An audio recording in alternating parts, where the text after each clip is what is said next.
I moved into a new apartment last month. It's nothing fancy, but it's my first place on my own, and I was excited to finally have some independence.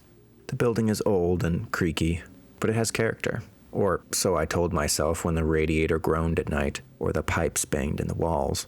There's one thing about the apartment that I can't quite shake, though. At the end of the hallway, there's a door that doesn't open. It's not my door, but it's right next to mine. There's no number on it, just an old brass handle and wood that looks like it hasn't been touched in years. The landlord told me it's just a storage room and not to worry about it. But the more I stared at the door, the more I got the feeling that something wasn't quite right. A week after moving in, I noticed that the door was slightly ajar when I got home. Just a crack, like someone had nudged it open. I paused, staring at the darkness inside. I couldn't see much, just a sliver of black. I quickly brushed it off. The wind, maybe. The building shifts. Things move. I shut the door and went back inside my apartment. That night, I heard faint noises coming from the hallway. I couldn't pinpoint exactly what it was. Scratching, maybe, or something dragging across the floor. I pressed my ear to the door, heart racing. But all I could hear was my own breathing. I went back to bed, trying to ignore the feeling that something was watching me. The next morning, the door was open again. This time, it was wider. I could see more of the room now, but it was still too dark to make out any details. I called the landlord, irritated, and asked if he had been in there. He paused for a long time before saying anything.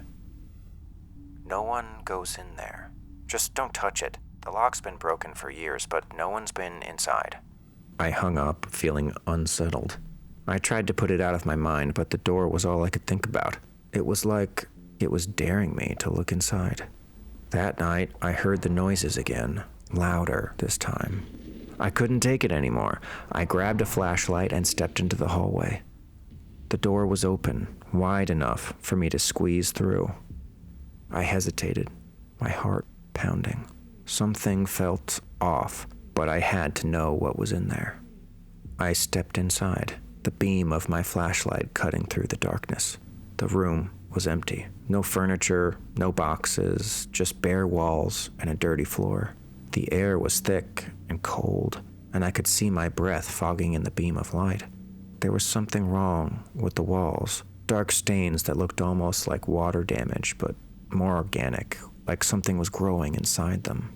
Then I heard it, a faint whisper, so close it felt like it was right next to my ear. I spun around, but the room was still empty. I backed up, my heart hammering in my chest, and I tripped over something soft. When I turned the flashlight down, I saw what looked like a small, crumpled blanket. But as I stared, I realized it wasn't a blanket at all. It was a pile of clothes, and they weren't just any clothes. They were my clothes, the ones I had been missing since I moved in. The whispers grew louder, and the walls seemed to pulse, like they were breathing. I stumbled backward, trying to get out, but the door slammed shut. I pounded on it, screaming, but all I could hear were those whispers, hushed voices, speaking in a language I didn't understand. Then the scratching started again, only this time it was coming from inside the walls. Something was in there, clawing to get out. The whispers turned to shrieks, and I felt something cold brush against my arm. I don't remember how I got out. I just remember running, bursting into my apartment and locking the door behind me. I haven't gone back into the hallways since. The door is still there, slightly open, like it's waiting for me. And every night, I hear the scratching. It's getting louder.